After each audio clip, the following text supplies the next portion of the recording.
হুজুর কেবলা কিন্তু আগে এনায়েতপুরে যান নাই, বরং দাদা হুজুর রহমাতুল্লাহ আলাইহি আমার হুজুরকে আনতে গিয়েছিলেন। কারণ রাডারে ধরা পড়ছে পাকুড়িয়ার জমিনে একজন বালক আছে, সেই বালক পাকুড়িয়ার জমিনে শেরপুরে একজন বালক আছে, যেই বালক সারা পৃথিবীর মানুষকে পাগল পারা করবে, যেই বালকের মাধ্যম দিয়া নকশবন্দিয়া মুজাদ্দিদিয়া এই সিলসিলার গণজোয়ার আর বিজয় বাংলার ভারত উপমহাদেশের আকাশে বাতাসে উড়ানো যাবে, সেই রাডার ধরা পড়ার কারণেই দাদা হুজুর রহমাতুল্লাহ আলাইহি আমার দাদা পীর তিনি হাঁটতে হাঁটতে সুদূর এনায়েতপুর থেকে শেরপুরের পাকুড়িয়া থেকে আমার হুজুর কেবলার আব্বা আম্মার কাছে যা বলেছিলেন, আপনার এই বালক সন্তানটাকে আমাকে দিয়ে দেন, আমাকে আপনার সন্তান দিয়ে দেন। আর আপনারা পিতা মাতা আপনাদের বাবা মার যে হক আছে এই সন্তানের প্রতি মাফ করে দেন, কারণ কোন সন্তান বাবা মার হক আদায় না করলে ওলি হতে পারে না। আল্লামা বদরুদ্দিন সেরহিন্দি রহমাতুল্লাহ আলাইহি হাজারাতুল কুদসের ভিতরে তিনি একটা ঘটনা লেখেন। আল্লামা বদরুদ্দিন সেরহিন্দি রহমাতুল্লাহ আলাইহি হাজারাতুল কুদসের ভিতরে একটা ঘটনা লেখেন। বাদশাহ শাহজাহান এবং বাদশাহ জাহাঙ্গীরের ভিতরে যুদ্ধ। সম্রাট জাহাঙ্গীর হলেন শাহজাহানের পিতা, পিতা এবং সন্তানের মধ্যে ক্ষমতার যুদ্ধ। এটা আজকে থেকে না, ইতিহাস শোনেন। হুজুর আল্লামা বদরুদ্দিন সেরহিন্দি রহমাতুল্লাহ আলাইহি ছিলেন মুজাদ্দিদ আল ফিসানি রহমাতুল্লাহ আলাইহির খলিফা। তিনি মুজাদ্দিদ আল ফিসানি সেরহিন্দির জীবনী লেখছেন। হাজারাতুল কুদসের ভিতরে তিনি লেখেন, সম্রাট শাহজাহান এবং জাহাঙ্গীরের মধ্যে বিরাট যুদ্ধ হল। যুদ্ধে সম্রাট শাহজাদা শাহজাহানের অনেক সৈন্য, অনেক আমির উমরা, কিন্তু সম্রাট জাহাঙ্গীরের সৈন্য সামন্ত কম ছিল। কিন্তু যুদ্ধে আল্লাহ সম্রাট জাহাঙ্গীরকে বিজয় দান করলেন। একসাথে বলেন না মারহাবা। ছেলে পরাজিত হলো, বাপ বেটার যুদ্ধ, মসনদ নিয়ে, ক্ষমতা নিয়ে। তো বাপ বেটার যুদ্ধ হচ্ছে ক্ষমতা নিয়ে, মসনদ নিয়ে। এই জন্য পৃথিবীর কোনো অলি কোনোদিন কোনো মসনদে বসে নাই। ইতিহাস ঘেটে ঘুটে দেখেন, কোনো অলি কোনোদিনও মসনদে বসে নাই। অলিরা মসনদের জন্য আসে নাই, অলিরা এসেছিলেন মানুষের হৃদয়ের মসনদে দখল করার জন্য। কথা বলে ঠিক। শাহজালাল ইয়ামানি 360 আউলিয়া, পৃথিবীর যত বড় বড় অলি দেখবেন কেউ মসনদের জন্য আসে নাই, সবাই হৃদয়ের মসনদ দেওয়ার জন্য এসেছিলেন। তারা ধুলির তক্তের মধ্যে ঘুমাইয়া পৃথিবী মানুষের হৃদয় জয় করে নিয়েছেন। সম্রাট শাহজাহান, সম্রাট জাহাঙ্গীর বিজয় হলো, শাহজাদা শাহজাহান পরাজিত। সৈন্য সামন্ত নিয়ে তিনি এক আল্লাহর ওলির কাছে গেলেন। কাশ্মীরধারী একজন আল্লাহর ওলির দরবারে বসে বললেন, হুজুর আমি যুদ্ধ করলাম, সেনাবাহিনী আমার বিরাট, কিন্তু বাবার সাথে যুদ্ধে আমি পারলাম না, কারণটা কি? তখন এই বুজুর্গ বললেন, হে শাহজাদা শাহজাহান, আপনি যুদ্ধে পরাজিত হবেন এই ফায়সালা। বর্তমান পৃথিবীতে 4 জন আল্লাহর ওলি আছে। একসাথে বলেন আল্লাহু আকবার। কয়জন আল্লাহর ওলি? বর্তমান পৃথিবীতে 4 জন আল্লাহর ওলি আছেন। তারা যেই বিষয়ের উপরে সিদ্ধান্ত নেন আল্লাহর পক্ষ থেকে, আল্লাহ সেইভাবে ফয়সালা দয়া করে দেন। একসাথে বলবেন আল্লাহু আকবার। আমি লিখিনি, আল্লামা বদরুদ্দিন সেরহিন্দি রহমাতুল্লাহ আলাইহি লেখছেন তার কিতাবের ভিতরে।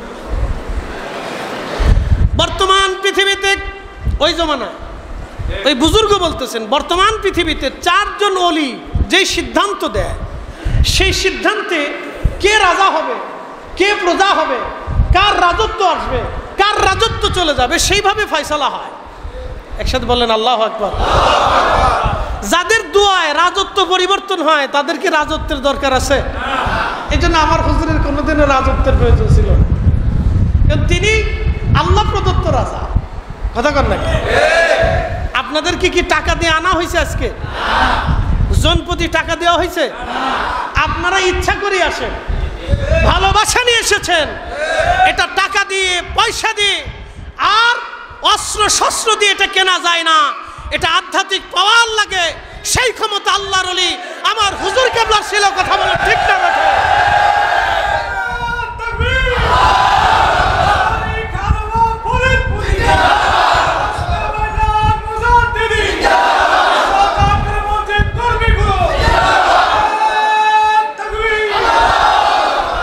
বুজুর্গ বললেন,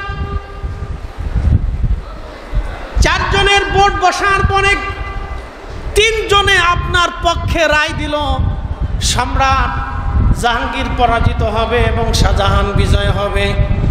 আল্লামা বদরউদ্দিন সেরহিন্দি রহমাতুল্লাহ আলাইহি হাজারাতুল কুদসের মধ্যে তিনি লিখতেছেন, ওই বুজুর্গ বললেন, তবে শোনেন, এই চারজনের যিনি প্রধান, বর্তমান তামাম পৃথিবীর যিনি শ্রেষ্ঠ ওলি, 1000 বছরের মুজাদ্দিদ হযরতে মুজাদ্দিদ আল ফেসানি সেরহিন্দি ফারুকি রহমাতুল্লাহ আলাইহি বললেন, না, আমি সম্রাট জাহাঙ্গীরের বিজয় চাই। জাহাঙ্গীর আমার মুরিদ সন্তান, সম্রাট জাহাঙ্গীরই সম্রাট থাকবে।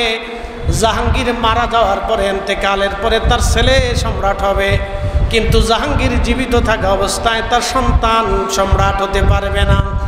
বলতেছে, ও শাহজাদা, আপনি সামাম পৃথিবীর সব সৈন্যবাহিনী নিয়েও যদি যুদ্ধে আসেন, বিজয় আপনারও হবে না, কারণ মুজাদ্দিদ আল ফেসানি সেরহিন্দির পক্ষ থেকে আপনার জন্য ফয়সালা এটা। পৃথিবী উল্টে গেলেও আল্লাহর পক্ষ থেকে এই ফয়সালা পরিবর্তন হবে না, কারণ আল্লাহর ওলির দোয়ার মাধ্যমে আল্লাহ ফয়সালা পরিবর্তন করে দিয়েছে। একবার জোরে বলা যাবে কি মারহাবা? মিসকিনাম দরেগাহাত সুফার মায়ের নজর ভারে, নজর পর মা কে খাকে পা জাস্ট মিনিট। আমার হুজুর এনায়েতপুরে আগে আসে নাই। দাদা হুজুর রহমাতুল্লাহ আলাইহি আমার পীরের বাড়ি গিয়েছিলেন আমার হুজুরকে আনার জন্য। রহস্য আছে না নাই? কথা মনে বুঝেন নাই? সিদ্দিকী সব চলে এসেছে, আমরা সুরের বাকি। মারহাবা কর, সময় কম, আমার কথা শেষ।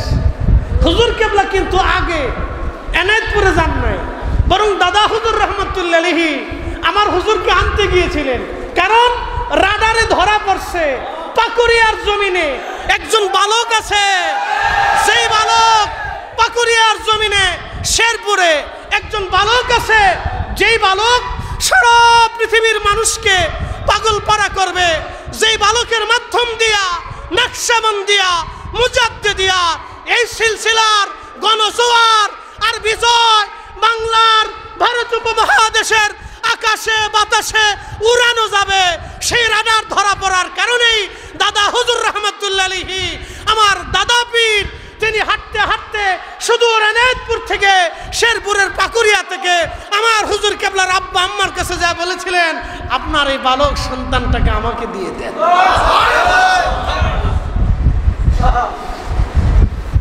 আমাকে আপনার সন্তান দিয়ে দেন।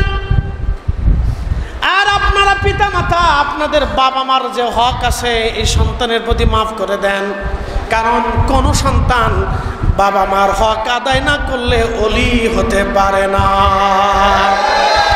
দাদা হুজুর নিয়ে আসলেন, আহা, তারপরে তো বুঝতেছেন এই বিরাট দরবার, লক্ষ লক্ষ মানুষ এমনি হুজুরের পাগল হয় নাই। আমি মনে করি লক্ষ লক্ষ মুরিদের ভিতরে আমার হুজুর কেবলা জানের কারামত আছে না না।